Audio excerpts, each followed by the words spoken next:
This is doing a playlist. Happy Victober. I spent yesterday reading Charles Dickens' Tale of Two Cities, and I just want to talk to you a little bit about it today. There's so much in there, okay?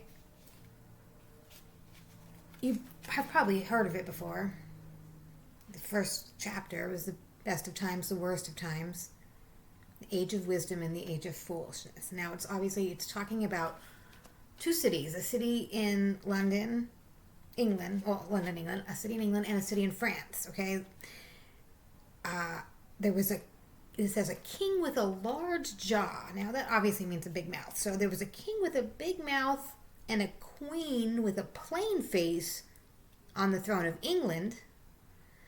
And then there was the other king with a big mouth and a queen with a fair face on the throne of France. Okay, and it's a Tale of Two Cities in 3 books, okay? The first book is called Recalled to Life, and the first chapter in the first book is the period. And what I'm about to tell you happened in the year 1775.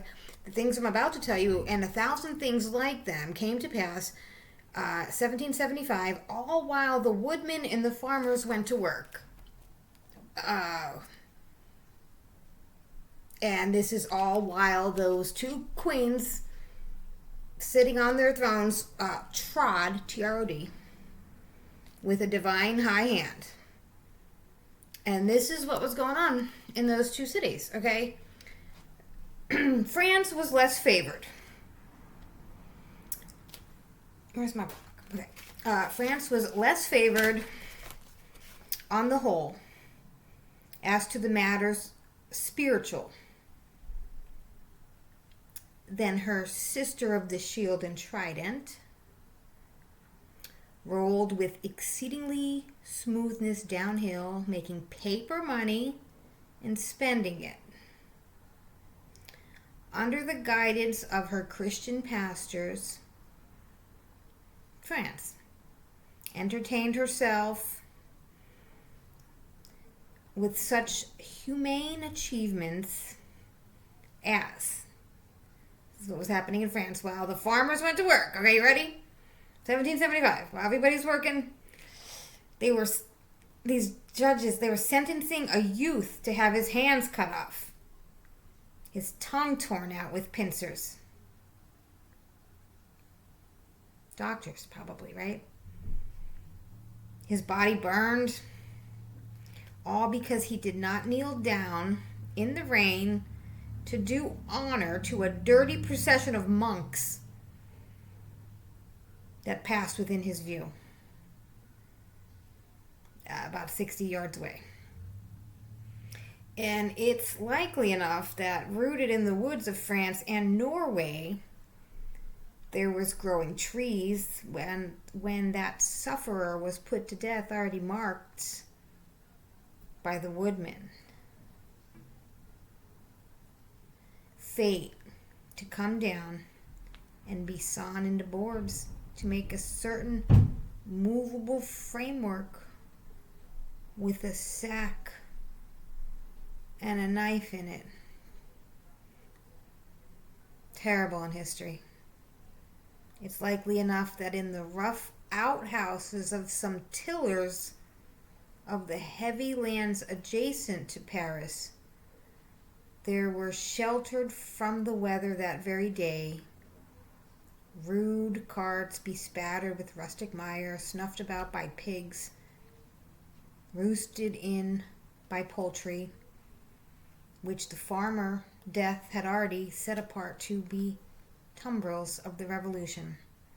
But the woodman and the farmer, they worked unceasingly, they worked silently, and no one heard them as they went about with muffled tread, the rather for as much as to entertain any suspicion that they were awake was to be aesthetical and traitorous. Meanwhile, in England, there was scarcely any amount of order and protection to justify much national boasting There was daring burglaries by armed men. Highway robberies took place in the capital itself every night. Families were publicly cautioned not to go out of town without removing their furniture to upholsterers' warehouses for security. The highwayman was in the dark, was a city tradesman in the light, and being recognized and challenged by his fellow tradesmen, whom he stopped in the character of captain, gallantly shot him through the head roadway. The mail was waylaid by 7 robbers. The guards shot dead, 3 dead, and then got shot dead himself by the other 4.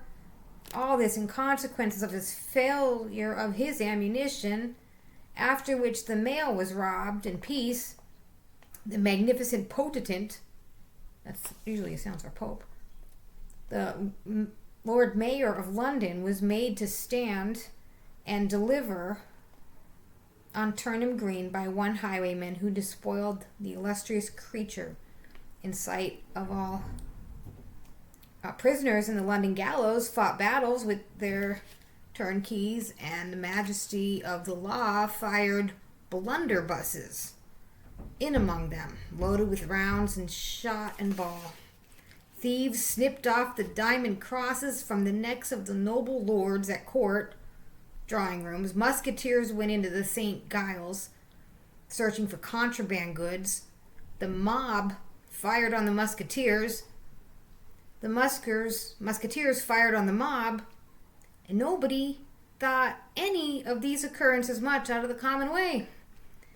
In the midst of them, hangmen, ever busy, ever worse than useless, was in constant requisition, stringing up long rows of miscellaneous criminals, hanging a housebreaker on Saturday who had been taken in on Tuesday, burning people in the hand at the Newgate by the dozen, burning pamphlets at the door of Westminster Hall, taking the life of an atrocious murderer, and tomorrow the wretched pilferer who'd robbed the farmer's boy. So that's what was going on in 1775 in France and in England, while 2 queens sat on a throne trotting.